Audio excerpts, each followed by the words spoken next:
Right, so first thing, I haven't done a video in a while. Interesting, I'm going to be talking about this topic as my very last video was about how I was tired of trying with this whole job crap. Well, job crap happened, and it is now what is today? Today is the 27th, February 27th, 2020. I have actually been working. I got a job, February 19th was my first day. Standard issue full-time job, IT and all that stuff. Doing IT-based work again. So yeah, I've actually been working since then. More on that because this actually wasn't going to be the original video that I was going to do. I was actually going to do a video about that and then involving this lady here and a message that she went and left to me and how, anyway, that's for the next video. This video here goes to this. Now, you see this here. I'm going to read this off real quick and then we're going to I'm going to dissect this out and yeah, well, let's just get started. This is from Shawn McPhee.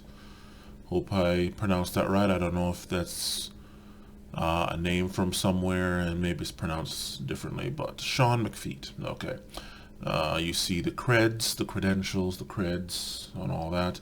And he writes, early on in my commercial career where there were definitely more quote-unquote managers around the office than there were quote-unquote leaders. Okay.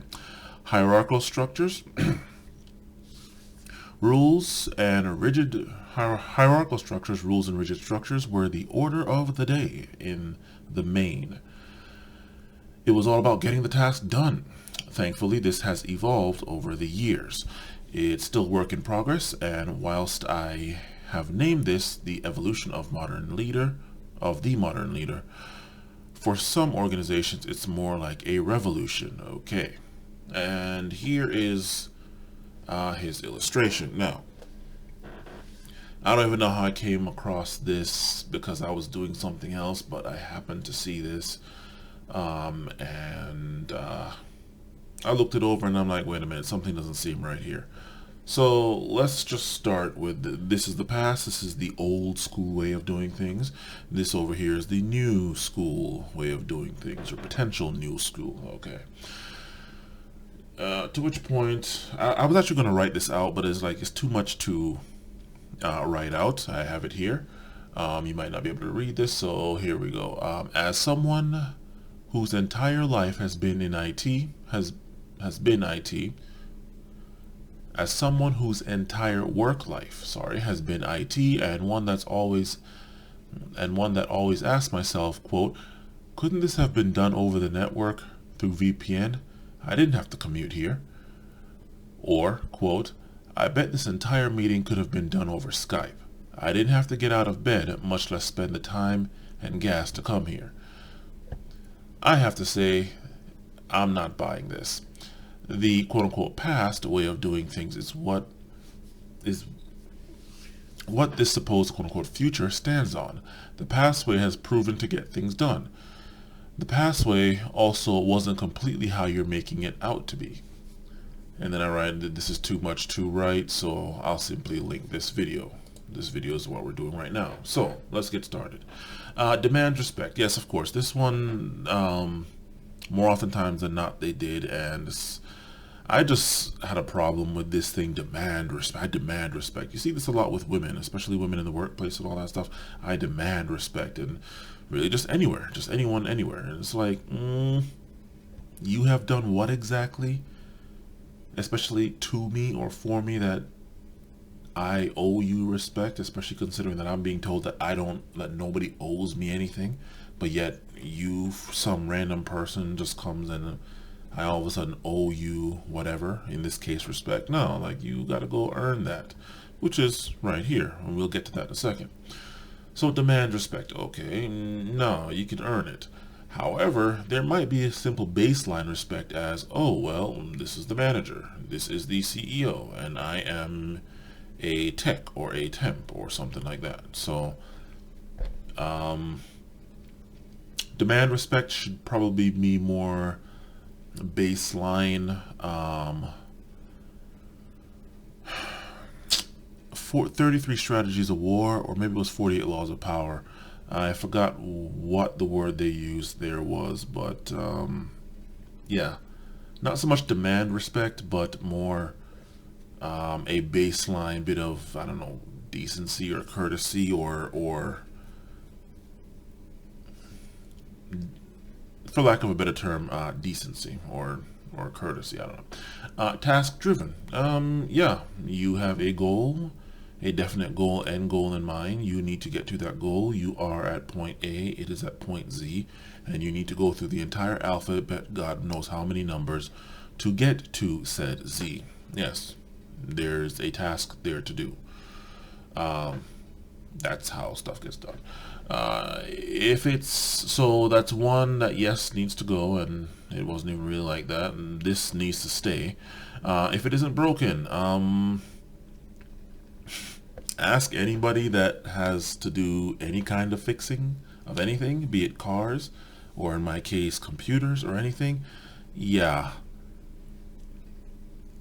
If it's not broken, don't fix it. Now, that does not mean that you cannot enhance upon what's already there. But yeah, don't break it. Right? If anything, leave it the hell alone. If anything, get a duplicate of that thing and test that out to see how your changes are going to affect it before you go trying to break something up. Put it to you like this: your daily driver car, the car that gets you to and from work, your beta car, that's not the car that you go doing experimental mods on. Like, oh, well, let's swap out the engine, let's swap out the transmission, let's put a turbo, let's put a supercharger, let's twin charge it.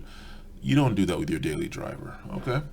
So yes, if it's not broken, don't fix it, or else you'll spend a hell of a lot more time fixing than actually using. This is just something for life in general, not just the workplace or a leader of whatever. Okay, directs and tells.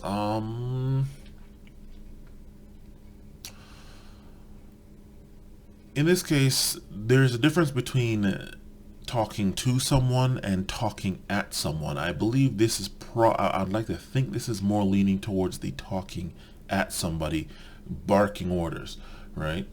Like some kind of drill sergeant, right? And in that case, yeah, that needs to go. But directs and tells, the amount of miscommunication of just flat out BS. I'll try to keep this as rated G as possible. The amount of times when people have effed stuff up because they had no idea what the hell they were supposed to do or what they were expected to do. My girl is going through this with a coworker right now, where that coworker nearly got in trouble, and she's been doing something for years, apparently the wrong way, and it's just earlier today, when her boss finally came around and said, okay, this is the wrong way. It's like, and she's like, well, this is how I've always been doing it. Like, well, you were taught to do it this other way. And she's like, no, I wasn't. And then they went and looked at her hiring records, the records when she first started at the company, and she looked through the checklist of stuff and found, oh wow, her bosses didn't actually teach her this thing. So yeah, all this time she's been doing it wrong, and I'm thinking that she knew how to do it, she just chose not to. But it turns out that she was just never trained on it. And of course, my immediate question is, how the hell, because I went through this same thing. I went through this exact same thing at my old job at Thomson Reuters, where I worked there for 3.5 years, and apparently 6 months before I was let go, my manager, who's always had it out for me, ended up telling me, you're doing this thing wrong. I'm like, and I halfway said out loud to him, but I was more thinking to myself, you're telling me now, 3 years later, that I am doing this wrong, when I've been doing it this way for 3 years and nobody said anything. I thought it was only me that had that kind of bad luck, and here it is now happening again at my girl's workplace. So yeah, bringing it back to this, those two little side stories, bringing them back to this. Um, Directs and tells, there's nothing wrong with that. You need to know what the hell you're supposed to do, because when it comes down to it, you're at work. I'm assuming this is LinkedIn. We're talking about work here, right? Although this could just be a general thing, I guess, but I like to think it's about the workplace. Again, LinkedIn. Directs and tells, you need to know what the hell you're supposed to do, right? That way you don't come 10, 20, 30, 40 days, weeks, months, years later telling me, oh, I'm doing it wrong.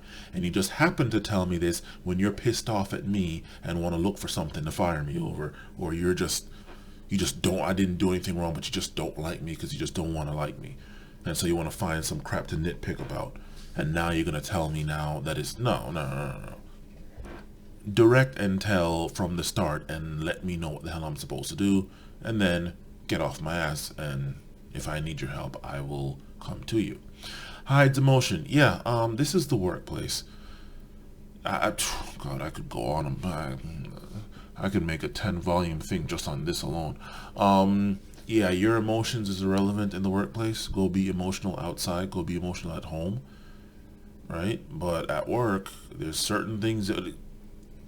I don't know about anybody else, but I would rather be on a tropical island on the beach, chilling with drinks and a bunch of hot girls, right? Doing whatever the hell I want to do with them, to them, whatever.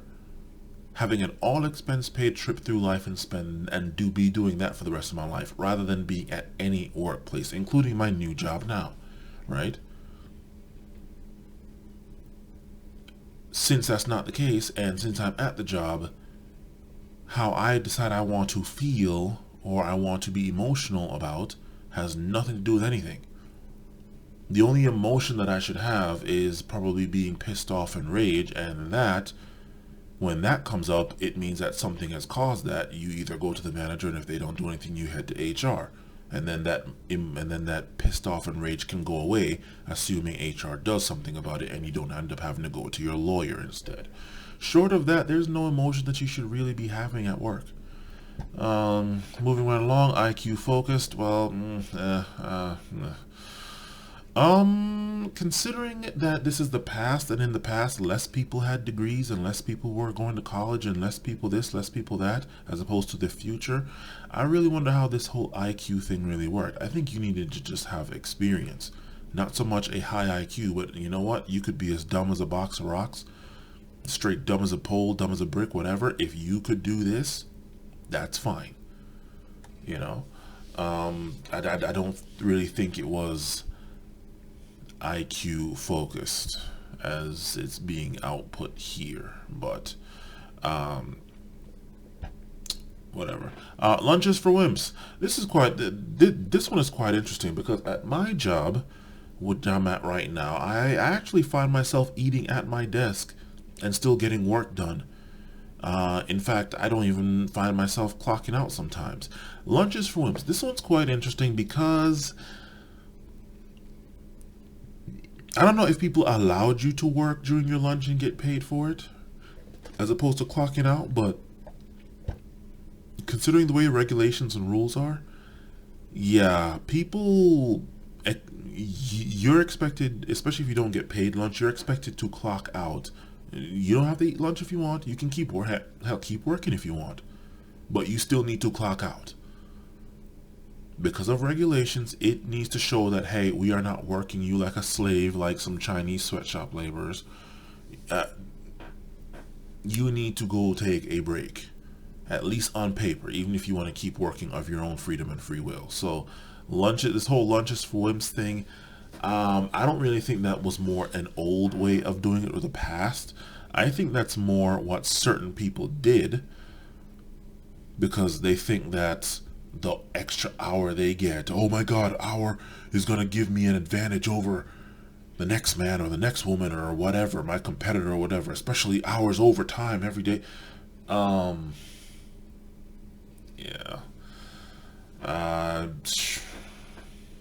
I think that's more where it came from. Not that you were expected to, but if you wanted to get ahead, Yeah, that's probably where that came from. And get ahead at the cost of what?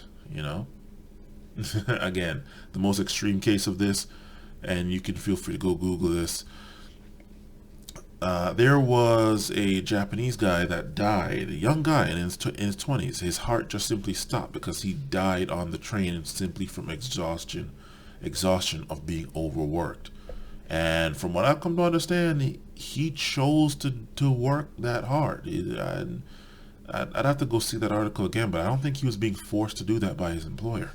You know, so yeah, IT literate. Well, yeah, this is just. I mean, hell, the only saving grace for the past with this is that, well, there was less IT in the past. The further back in the past you go, the less IT there was. So, yeah, there's that. And then of course the people that really are truly IT literate, well, they pay people like me to be IT literate for them. Okay. I mean, I installed what? I installed a printer today. I installed a phone. I went and cut some cables, made some Ethernet Cat 5 cables with EIA, TIA, what is it, 568B, the B standard, not the A standard. Had to brush up on that. Yeah, at a certain level, they don't need to be because they can just pay somebody to be that for them, right? And then of course basic literacy, like send an email. Everybody knows how to send an email, like the basic stuff, maybe even a text or so. But I mean, email is probably the biggest thing that directly affects non-IT people or non-IT literate people, right? So there's that.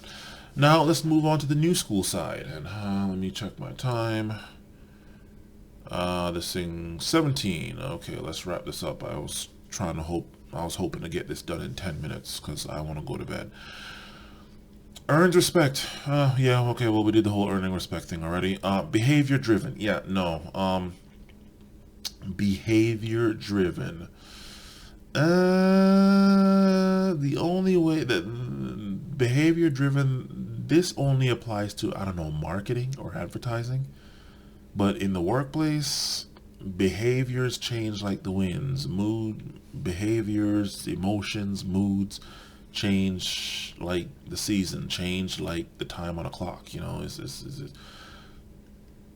no, you need to not be driven by behaviors or emotions or whatever. You need to have some specific things you need to do, or else you might as well stay the hell home because nothing's getting done.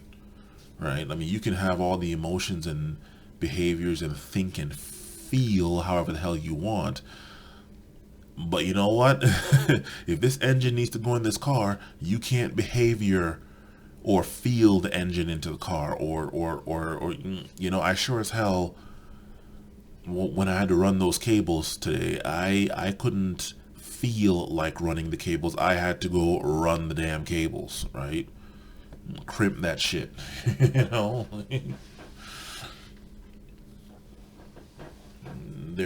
So yeah, no, you need to have tasks, so that stays, this goes. If it's not broken, let's break it and change. No, let's not break it. And if you change when change is necessary, change is not always necessary. If you notice, the laws of gravity have not exactly changed. They haven't evolved, right? The dynamics of nature. Fire burns. Fire does this thing that we call burn. Water does this thing that we call, I don't know, drown or flood. Certain rules and regulations of life, you know, through different avenues like physics or biology or something. Those things have not changed, right? Certain things don't need to change. Here's something that people don't tell you about change, right? Especially in the workplace. Change takes freaking money.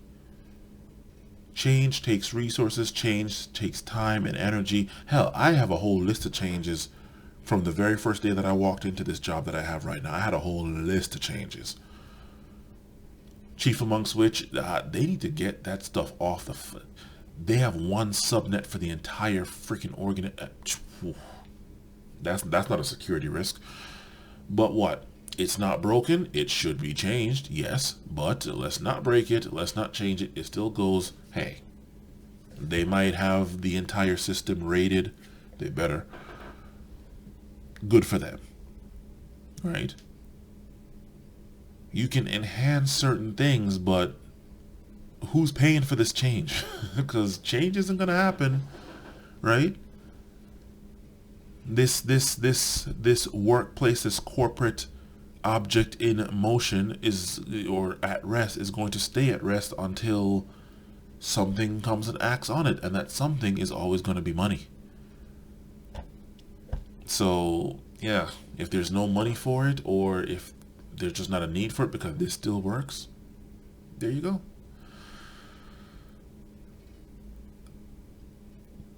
The reason why I'm so hard on this one is because I see people say, oh, we need to disrupt. No, why? Why do you need to disrupt? Why do you need to cause... war is change, right? Peace is not. Why must you constantly be at war? Oh, you must always change. We have to change. We have to disrupt this. No, you don't. Sometimes you just need to sit down and enjoy the peace and enjoy the predictable, stable. I mean, shit. Foundations don't change, right? Could you imagine the foundation of your house? Oh, well, I want to change things up rather than staying here. No. The foundation of your bones, like your well, you know what? I'm tired of just being like this. We need to shake things up. We need to change things.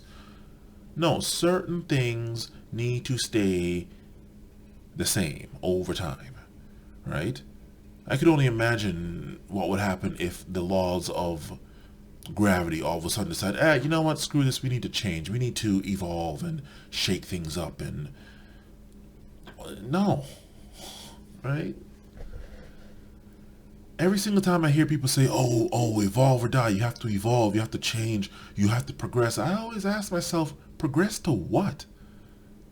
What the hell are you progressing to? Hell, cancer progresses as well. You like that? No, it doesn't always have to change. Moving on, collaboration and coaching. Okay, working together. Yeah, okay. 48 Laws of Power. I forgot which one it is, but with this one, collaborate and coach. Avoid groupthink, right? Avoid groupthink. And this one, collaborate and coaches and open and vulnerable. These are the ones that these are the ones that sparked this video more than anything else. Avoid groupthink, which is kind of what this is right here. Okay, next one has emotions, open and vulnerable. Again, then this actually comes from the preface of the 48 Laws of Power. A part of that preface: be careful of the ones that openly show their vulnerability and weakness. Nobody who's truly weak is going to show that, because weakness, I'm sorry, it's a problem. I mean, hell, being open and vulnerable, you're talking to an IT guy here. When I hear open and vulnerable, I'm thinking ports, okay, where viruses, worms, trojans, rootkits, hackers can get in, right? Hell, take your own body.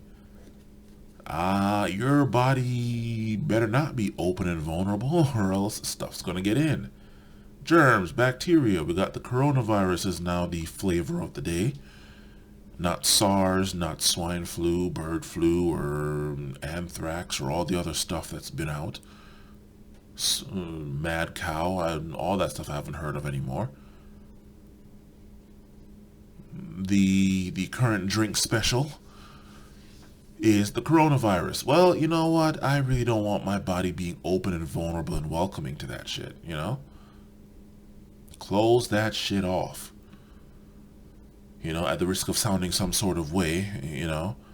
And I probably shouldn't say this because I don't want anybody to take the wrong way, but build that wall, body. Build that wall.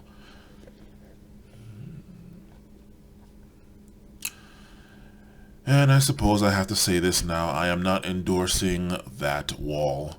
I don't believe in that business. I don't believe in any of this politics stuff, but just to kind of drive home my point, that's why I use that wall as a reference.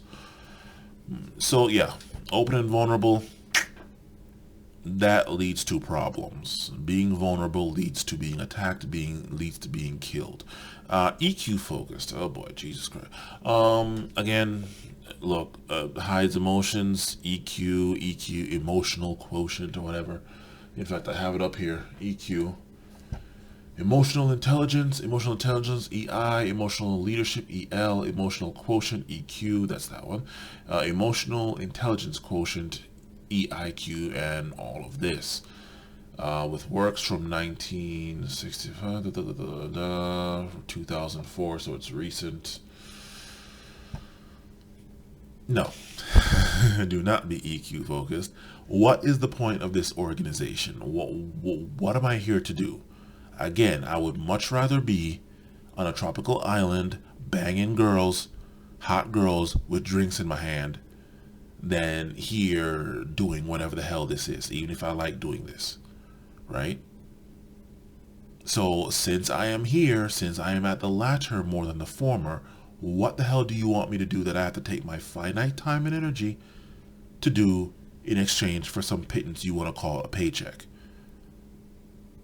All right, don't worry about having the intelligence to be some empath like Troy from Star Trek, right? From old school Troy. No. Don't worry about my emotions. Just don't piss me off. Don't accuse me of God knows what. I'm looking at you ladies. And leave me the hell alone. And when I ask for something, when I ask for resources, give them to me, so that I can get my stuff done rather than having to hear your mouth later when stuff isn't done. Right? That's it. Don't worry about the emotions. Again, go be emotional at home. Lunches for wimps, well-being and resilience. Yeah, okay, but again, that is outside the workplace. Go join a gym. Go run. Go do whatever. Go play chess. Whatever you need to do. But it has nothing to do with the workplace. So, I mean, if the workplace wants to function and have a well-oiled machine, yeah, the human element is going to need rest, okay? It's going to need some food. It's going to need a break from the doldrums. So, yeah, this was always the case. If people chose to keep working, fine, and it might look good. Oh, wow, hard worker, okay. But this was always the case, because without this, you end up being like that Japanese dude who in his, early or mid-20s, heart stopped because he worked himself to death. Literally. In the most literal, strictly speaking sense, he worked himself to death. So there's that. Embraces, well, yeah, obviously there's more IT now than there was in the past. So again, yeah. And that is it. Overall, this needs to get updated with this.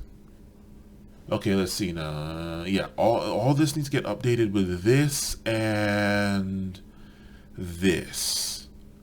Everything else, the first one earns respect and the last one embraces and understands IT. That's all that this needs to take from, that's all the past needs to take from the future. And the past will keep going. The future, all of this, I mean, look, we can sit here and play dumb about this, but let's be honest. The past, conservative, the future, liberal. If you really want to go down that road, just to let you know what this is about. I don't do that left, right, ism, schism foolishness, but let's just be honest. That's how this thing is gearing up to look like. Okay. So this needs to go from the past. This stays. This stays within reason. This definitely stays. This is never really the case, so we can just get rid of that or properly label it. this needs to go, because honestly, even the people that want to work and then they end up causing problems because they burn out, yeah, and then they end up having to just take more time off than they would if they just kept the freaking hour or however long their lunch breaks are. Yeah, yeah, this goes. And then of course this has to go because future. This IT is probably going to replace the old and the future people. So yeah, that's how that is. That is my video for this. As far as all the places that are embracing this stuff, I don't see any modern company started up by people that do this. All this, I don't really see them ever getting not bought out by somebody, right? But actually building them on Google level, right? I don't see it. All I see is startups this, startup that, new kind of startup with all this low level crap. They end up just starting up just to get bought out. Whereas this stuff produces, or has produced, at what cost though, but has produced all of what all of this shit here stands on. So yeah,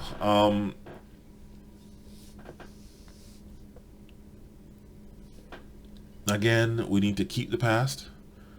We just need to enhance the past with some updated versions of this, but not replacing it with these, right? And that is my thoughts on that. I am going to bed. Later.